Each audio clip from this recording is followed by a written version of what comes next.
What up, Super Mario here. I just want to wish a happy born day to Damian Lillard, aka Dame Dalla, who turns 30 years old today. He is definitely one of my favorite players to watch. Congratulations on making the cover of NBA 2K21 too.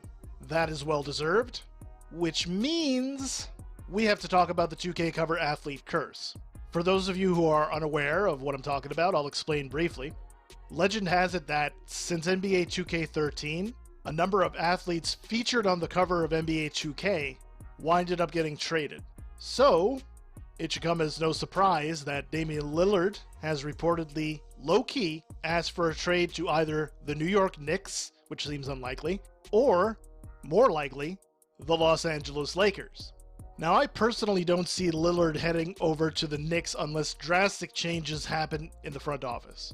I'm sorry, Knicks fans. I'm hoping you could turn things around soon. What really excites me is the prospect of a potential Big Three featuring Damian Lillard, Anthony Davis, and LeBron James. That would be an insane trio.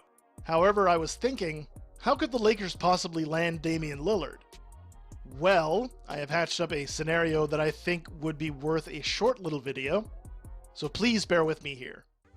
While I'm at it, just a reminder, please like the video if you enjoyed it, and make sure to tap that subscribe button and ring that bell as well. Those things really help out the channel a lot. Anyway, let's get into this. The way I see it, unless the Blazers win a championship this season, it's very unlikely that they're going to stay together. They may blow up the roster and start fresh in Portland by next season. The Lakers have already given away all their picks in that Anthony Davis trade that sent him from New Orleans to LA. So this means that, in my opinion, since the Blazers would covet picks over players in a rebuilding process, a third team would be required to make that trade work. Now I think that team is going to be the Sacramento Kings. Here's my reasoning for this. Shaquille O'Neal is a part owner of the franchise, aside from the fact that he's an all-time Laker legend, and I'm sure he has a good relationship with both Jeanie Buss and Rob Pelinka. I don't foresee the Kings trading De'Aaron Fox, but hey, you never know in this business.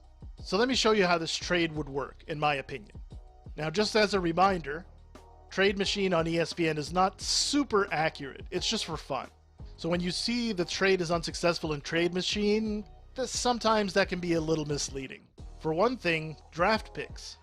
Undoubtedly, a handful of draft picks would go predominantly from the Kings to the Blazers to make that trade work. The Lakers wouldn't have to cut much salary in order to make this work, and I think the front office is secretly hoping that Kentavious Caldwell-Pope doesn't pick up his player option for another year. Just a hunch there, though. So basically, I would have Damian Lillard going to Los Angeles to the Lakers. Portland Trail Blazers would get Harrison Barnes and Buddy Hield with maybe a few draft picks from the Sacramento Kings, and they would also get Quinn Cook from the Los Angeles Lakers. The Sacramento Kings, on the other hand, would probably get Danny Green's expiring contract and might actually buy him out. They would also get Alex Caruso and Kyle Kuzma from the Los Angeles Lakers, and they would get Jusuf Nurkic from the Portland Trail Blazers. Ultimately, this could land Damian Lillard in California and closer to his hometown of Oakland. You might also notice that Buddy Hield is traded to Portland in this proposal. So this could create a conflict of interest, but that's because I think, personally, that CJ McCollum is going to be traded to his home state of Ohio, specifically Cleveland, in exchange for Kevin Love, whose homecoming to Oregon would be a great way to close out his career. That video may be for another day if you guys want to talk about it. Well, thank you for watching and listening. I'm curious to know where you guys think Damian Lillard will end up next. Will he go to New York? Will he go to LA? Or is it some other team entirely? Hit me up in the comment section and let me know what you think. Until next time, take care.